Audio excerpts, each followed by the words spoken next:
Tonight is a food bucket list destination for me, a restaurant that redefines the boundaries of fine dining. Alchemist first opened its doors in 2015 as a 15-seat dining experience. In 2019, it relocated to the industrial area of Refseloon, housed in a former set-building workshop of the Royal Danish Theatre. The restaurant is the brainchild of chef Rasmus Monk, who has made it his mission to push the conversation about food sustainability and waste. Just 7 months after opening in its current location, Alchemist was awarded 2 Michelin stars, a distinction it has held ever since. It has been a regular feature on the world's 50 best list since 2022 and has held the #1 spot on the OAD list since 2021. Rasmus's career includes time at renowned restaurants such as the Fat Duck and Noma, both of which have greatly influenced his approach to modern avant-garde cuisine. With up to 50 courses and an experience lasting up to 6 hours, let's see what's in store for us tonight.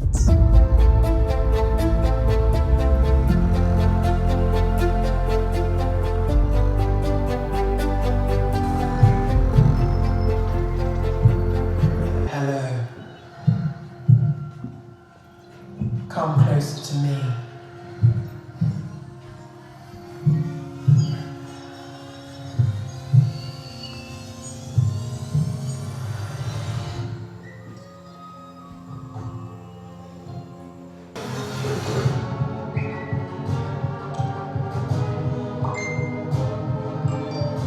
You're all now connected by the internet like neurons in a giant brain. But I am Imagination is more important than knowledge, for knowledge is limited, where imagination embraces the Good entire evening. world. Wow. What a welcome indeed. The chefs would like to know if you are open to try some insects. For me, yeah, anything. I feel like my jaw is still on the floor from all of that. So to welcome you here to the lounge, we will have the national flower of Denmark, the daisy. It's a cocktail in disguise. It was a little version of a pisco sour, encapsulated and topped with Colombian mandarin and lime pulp. Alchemist twist on a martini, like ultraviolet purple. You have a sphere on pop gluten that we top with almond cream, langoustine tartare, and Belgian Cedar caviar. So the way to enjoy it, we recommend at least 2 bites. So I would go over the caviar half of the ball and then enjoy the rest. So you will enjoy the nettle butterfly. The nutritional value shows that butterfly contains 3.5 times more protein than chicken. We freeze dry it and serve it with a fresh cheese and the imitation on the nettle leaf out of green kale. I'm not getting a huge amount of flavour from the butterfly. Straight away, it kind of like stuck to the roof of your mouth. And it's almost like you'd imagine what a butterfly wing stuck to the roof of your mouth. You're trying to kind of scrape it off. But yeah, most of the flavours coming from the kale, literally as you expect, a deep fried piece of kale. Oh wow. So we have the smoky ball as we had with I'll try catch it all this time. Round 2, caviar, langoustine, smoky ball.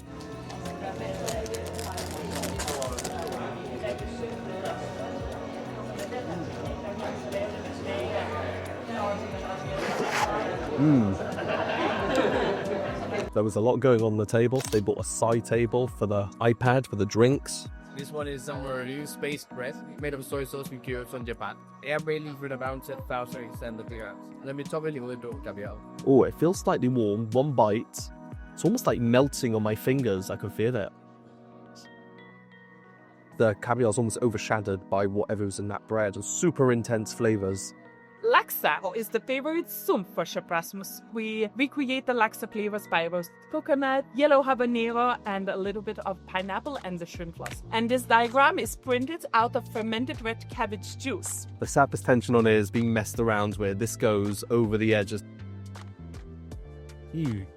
Texture is almost yogurty like a runny yogurt. By the way, same glasses as you're there last night. That same shattered glass design. I don't know if it comes across on camera, but that's really beautiful.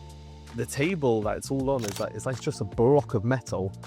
There were 6 different pairing options to accompany the menu, ranging from fine wines and inventive cocktails to carefully curated non-alcoholic selections, priced between 2,000 to 9,500 krona. For my experience, I went with the amplified combo pairing, a mix of wine and non-alcoholic creations. It's mate and Riesling. It's the kombucha, where we use mate from South America and then add a little bit of Riesling grape juice. This is their version of the omelette.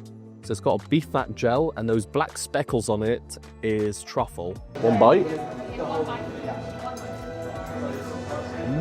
The creaminess you'd kind of expect from an egg yolk is there. If you'd given me that blind, I'd never guess it's an egg omelette or meant to be like an egg omelette. It's a great dish, just, I don't know. Next impression, we have a little trip to Barcelona, where we take inspiration from one of Rasmus's favorite taps, the bikini toast. Our version is a sphere of mochi dough. Inside, you will find some Gruyere cheese, a little bit of beef.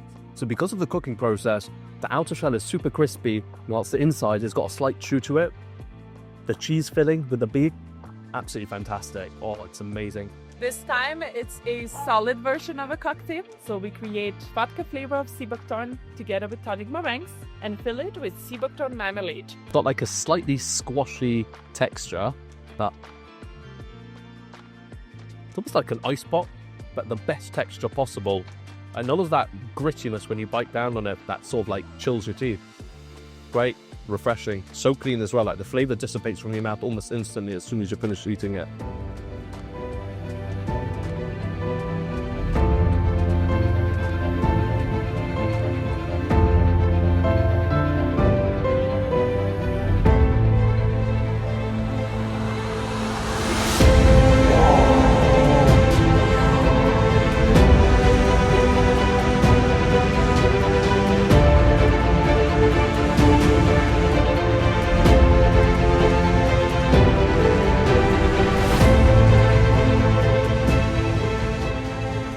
This is Hopgut Falkenstein. Yeah, it's the vintage from 2024. Year of the longest harvests. The glassware, beautiful. This looks like it's hand squeezed, kind of.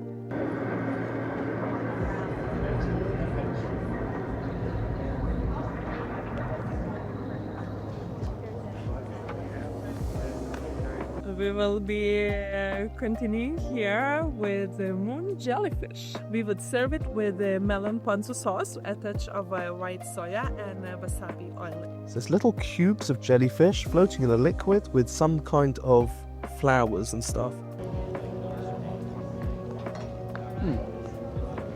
So the texture is pretty much the same as kind of aloe vera. Most of the flavor I was getting was from the sauce. The jellyfish kind of felt was only there as a texture. Also, could appreciate beautiful cutlery rests.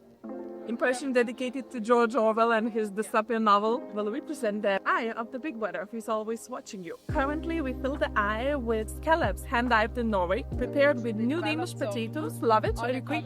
Then we top it with the caviar and the gel from the codfish eyes. That is super fishy.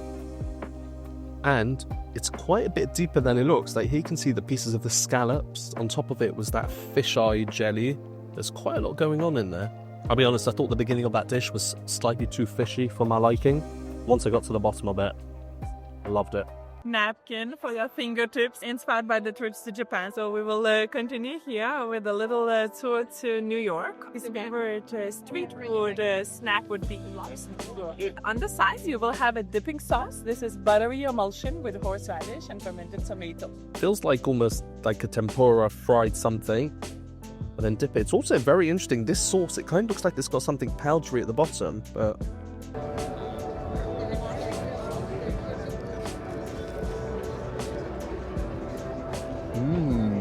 you know that spray foam cheese? If it was turned into a powder, almost that's like the residual, the back of the palate flavor. Plastic, fantastic. This one is made with algae that we have in texture as plastic. And then we serve it with the cod's cheeks inside a crispy collagen batter with summer pickle sauce. Look what's going on behind me. Okay, so this, oh, it's got quite a bit of weight to it. I thought it was going to be light and fluffy. So it's got something underneath there. Can you see? It's like something white. It's warm.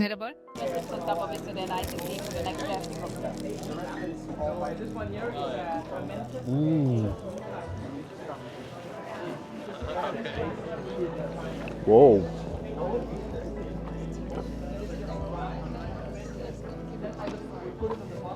I'm getting kind of like a pickly acidic flavour. The plastic, I mean the texture is fantastic. Kind of reminds me of like the butterfly texture. Yeah, very mild seafoody flavour. Texture's interesting. Warm cutlery. Very lucky here in this thing.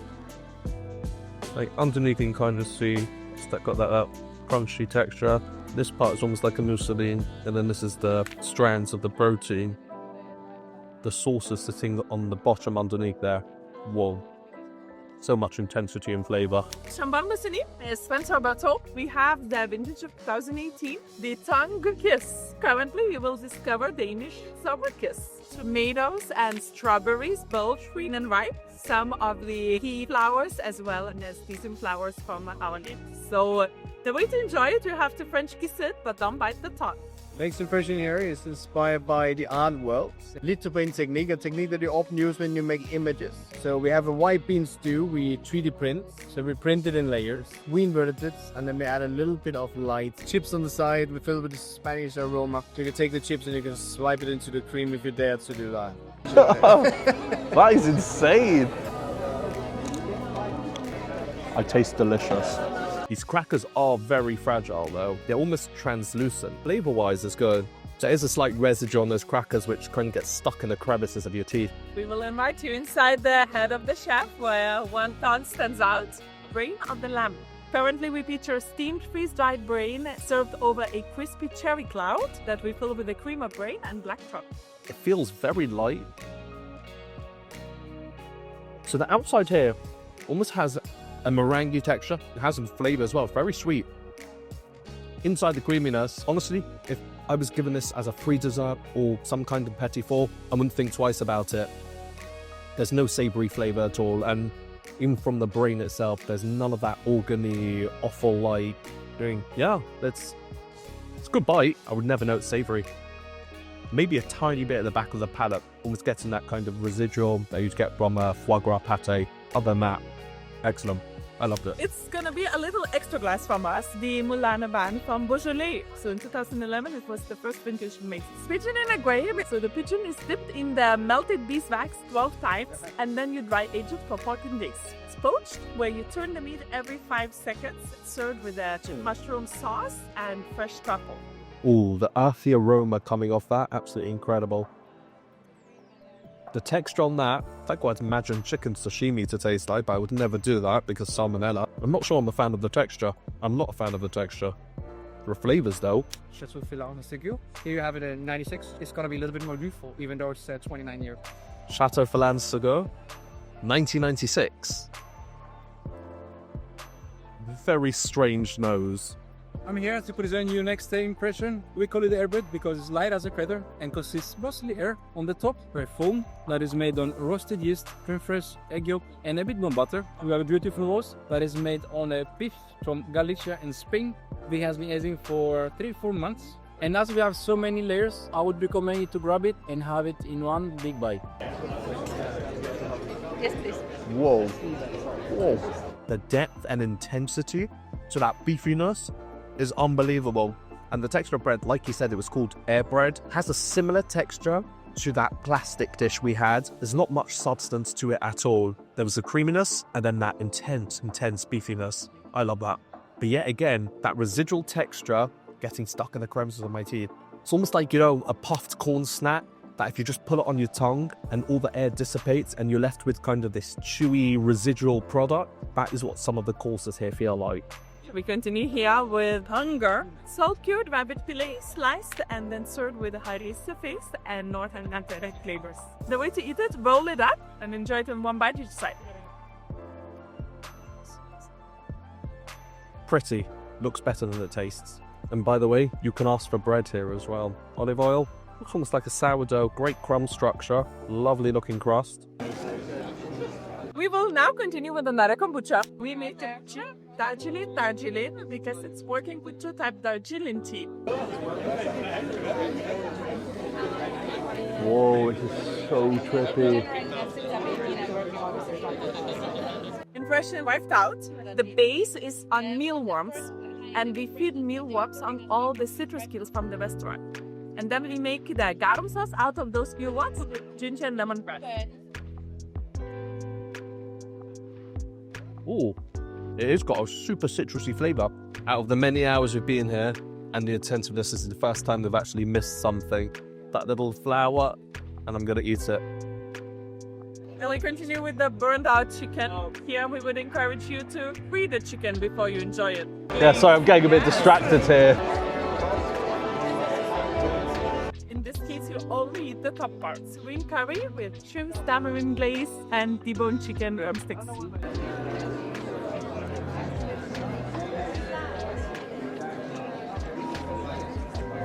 Whoa, quite possibly one of the best bites of chicken I've ever had. The sauce that it's got on it is just like sweet, tangy sauce. And it's almost got these kind of pieces. I want to say it's like tempura batter, Rice Krispie kind of thing. I'm not sure what to do. This is a good chicken drumstick. Yes, and this one we actually. So far, I think that's my favourite dish. Again, I'm picking up bits of that tempura batter. You're left with this chewy residue. So 2005, total in 2017, 52 of 2310. Got chop. So our edition of that is made with a white tea, jasmine oil, noodles that's made of tapioca starch. So we have this little pearl made of condensed Jersey milk. Strange dish. So the pairing this time is served not in a glass but inside the masu cup. It's made out of cedar wood. We take the water kefir base, we use dried figs, white peaches and vanilla from Bora Bora.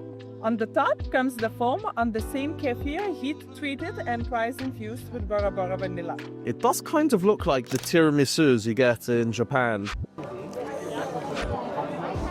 We call this one Reflection with the mirror on black cover, vanilla ice cream and dark chocolate. Oh yeah, look at that. Can you see the rainbow effect?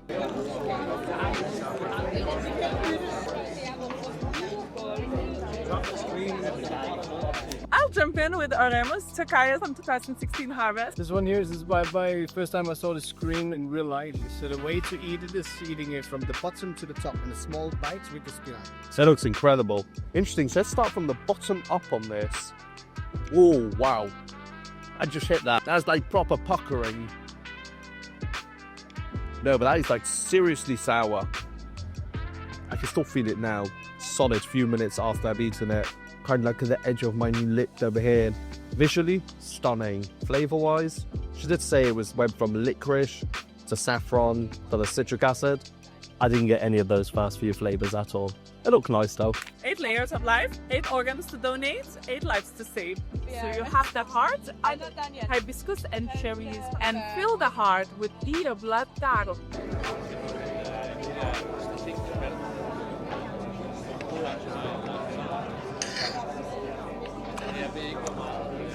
Slight bitterness there, but crunchy exterior. It's an interesting back taste. I have no idea if that's just on the blood or it's psychological, but again, visually stunning. The optical illusion that you will create by moving the bottom part out of the frame and seeing the moire effect, whereas the edible illusion is what's inside. Flavors and textures of chocolate, except it contains no chocolate. This is all made from the spent grains of beer. It almost looks like an ice cream sandwich.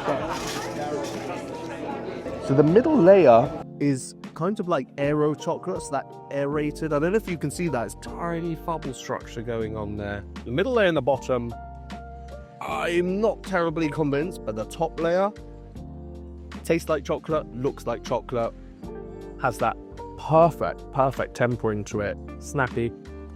This is one more kefir we work with, but this time we use rooibos from South Africa. Dried mango, apricot, and yellow peaches. Thank you. I love the decanter as well, by the way. We'll have a little outfit change here. How are you reaching your shoes at this point of the night? Oh, by the way. Shoe covers. Observe, follow the instructions, and express yourselves.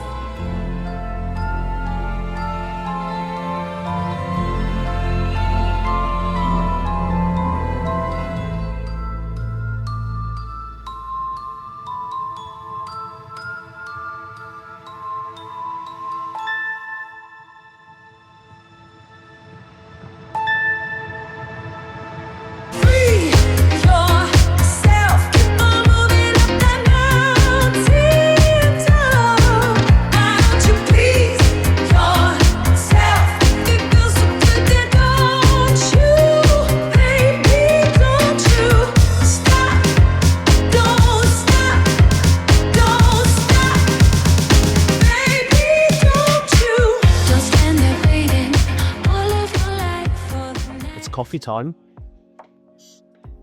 Oh, it's so hot, by the way.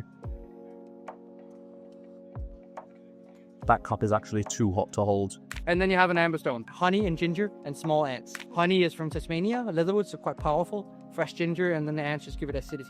Duck fat caramel, meringue, and a crisp. Focus. Well, this is their burnt almond, and you can see underneath it's kind of filled with a mousse, a cream. One bite.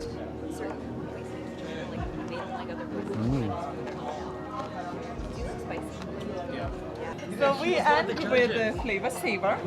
That is actually inspired by the cake there is in Denmark. They call it grandfather's beer cake. And for the final bite of today's menu is this grandfather cake. But they say even with those brands, and they don't want any child labor into it. The total for today's experience for 2 guests came to just over 20,000 krona, excluding service. So we have just finished up at Alchemist. From the moment you walk through those doors, you are transported into a completely different world. From the art installation, where it just had our faces imposed onto various characters throughout history, modern day memes, TikToks, I don't know. The service is warm, it's friendly, it's engaging, the staff are highly knowledgeable. The amount of detail and information for every single element of every impression is unbelievable. Even to the little things where half of one of my amuse-bouche fell on the floor, straight away, no problem. They brought a whole nother round for the table. Everyone there was incredible to deal with, but the 2 main people we dealt with was our server Yogi and the wine director Christopher. Firstly, Yogi, from beginning to end, every movement is so well choreographed and so perfect and so fitting.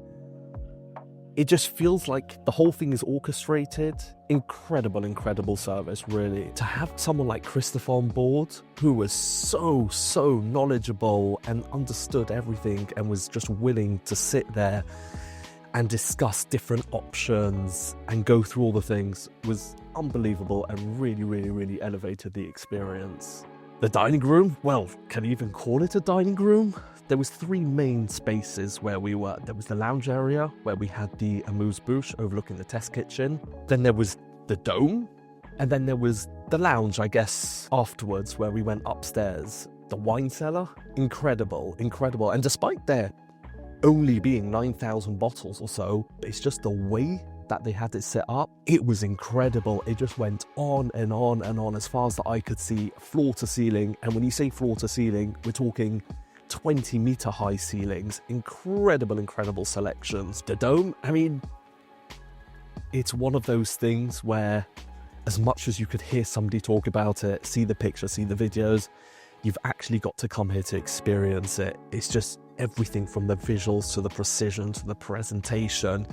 I mean, just to put it in perspective, I think they said there was 108 staff to 52 guests. Not all 108 of staff were present on site. Some of them work off-site, some of them work during the other hours on the VFX, the graphics, the sounds, and all the other behind-the-scenes things. The ratio of guests to staff is pretty impressive. And now onto the food. Visually, every single dish is absolutely stunning. When you're serving that number of dishes, and when everything is so individual and unique, and you're playing around with that level of molecular gastronomy, not everything is going to appease to everyone. While there were plenty of dishes that I really liked and enjoyed, there was a fair few that I straight up just didn't enjoy, be it the textures, the flavors, the combinations, the ingredients used. And when dishes are being presented in a way where the vast majority of them were one bite, and even the ones that were slightly bigger were a maximum of 2 to 3, it does become quite difficult to actually savor the flavors and really take it all in, and to almost mentally break it down into what it is that you are consuming and just understand the different flavor profiles. Yes, somebody can tell you what you're eating, but to actually just sit there and experience it and enjoy those flavors and be able to identify the combinations on most of the dishes Had I not been told the components and ingredients, I would never have known them. There were a fair few dishes as well, which I believe it was because they were playing around with aeration. When it was interacting with your mouth and the saliva was breaking it down and removing all the air, on a few of the dishes, you were left with this chewy, residual, gummy-like texture, which just got stuck in your teeth and just created a quite uncomfortable feeling. Dishes like the pigeon, whilst the flavours were excellent, I could not get behind the texture of that. And then there was simply dishes such as the rabbit, which the meat was straight up bland. I mean, I've literally just finished up, I've stepped outside to film this outro, and to me, as soon as I think of a memorable dish of this evening, it was the chicken leg. That was my favourite dish of the night in terms of the texture, the flavour, and yeah, even the playful chicken leg, which was a lovely touch. But some of the stuff is just... See, that's the thing. If you were to strip back all the visuals and everything else and serve the food that was being served tonight in a regular dining room setting, yeah, it just... It's a tough one, because overall the experience is something I've never ever experienced before. It's absolutely incredible. I recommend everyone to come and try it at least once for the experience and the experience alone. There's nothing that comes close to the overall experience you get from the moment you walk through the door to the moment you step out. You just become so immersed into this whole new world, and I loved it. So yeah, I mean, as much as I'd love to love this place, if you break it down, if you were to just like single out the foods, it's